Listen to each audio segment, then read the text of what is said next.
মহেন্দ্ৰ হাজৰিকাৰ গীত শুনি আপুনি ভাল পায়নে?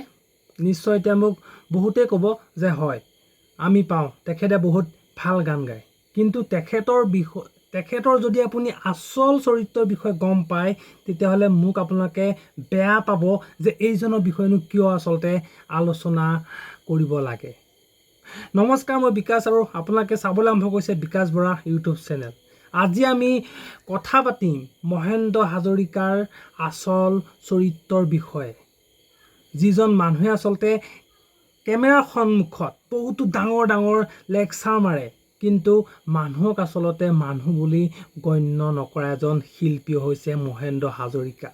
তেন্তে ব'লক আজি মহেন্দ্ৰ হাজৰিকাক যিমান পাৰোঁ অলপ নীতি শিক্ষা দিওঁ। আৰু মই সবকে क्या हुआ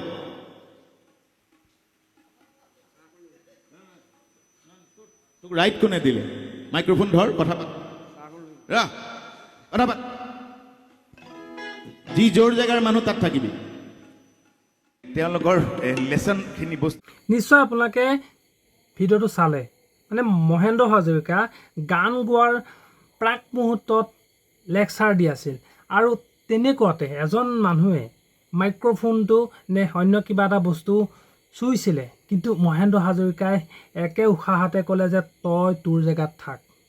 আচলতে সেয়াই নেকি এজন শিল্পীৰ ভাষা? তেওঁ আচলতে দুখীয়াভাৱে তেওঁক এইবিলাক কথা ক'বলৈ মহেন্দ্ৰ হাজৰিকাই সাহস পালে, কিন্তু একে সময়তে এজনী যুৱতীক তেওঁ আচলতে প্ৰশংসা কৰিবলৈ কিন্তু নাপাহৰিলে।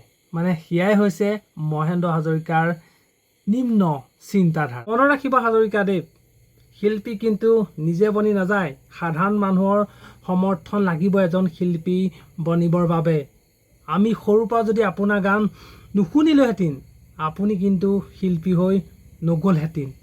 আপুনি তেতিয়া ৰাস্তা ঘাটত আচলতে মদ খাই গান গাবলগীয়া হ'লহেঁতেন, কোনো মানুহে আপোনাক পাত্তা নিদিলেহেঁতেন। কিন্তু সকলোৱে আপোনাক ছাপোৰ্ট কৰিলে, ইমান ওপৰত উঠালে, আৰু তাৰপিছত আপুনি সাধাৰণ মানুহক আচলতে জ্ঞান কৰিব নজনা হ'ল। এজন সাধাৰণ মানুহ হ'ল বুলি আপুনি মানুহজনক অপমান কৰিবলৈ সাহস পালে ক'ত? গতিকে আপোনাৰ যদি অকণমান জ্ঞান আছে, তেতিয়াহ'লে সাধাৰণ মানুহক অকণমান সন্মান কৰিবলৈ শিকক, যদি আপুনি নিজকে শিল্পী বুলি ভাবে। ৰ'ব আৰু এটা কথা ক'বলৈ থাকি গ'ল। ভূপেন হাজৰিকাৰ নাম লৈ থাকিলে বা ভূপেন হাজৰিকা দেৱৰ নিচিনা আচলতে গান গাই থাকিলে আপুনি ভূপেন হাজৰিকা কিন্তু হৈ যাব নোৱাৰিব। আপুনি ভূপেন হাজৰিকা হৈ যাবলৈ হ'লে ভূপেন হাজৰিকাৰ নিচিনাকৈ মানুহক সন্মান কৰিবলৈ শিকিব লাগিব। আৰু মানুহে যদি আপোনাক ত্যাগ কৰে নহয়, আপুনি মাফ খুজি আচলতে তত নাপাব। যদি আপোনাৰ অলপ হ'লেও জ্ঞান বুদ্ধি আছে, তেতিয়াহ'লে সেইজন মানুহক আপুনি ক্ষমা খোজক, যিজন মানুহকে আপুনি মানুহৰ আগত আচলতে মঞ্চত অপমান কৰিলে।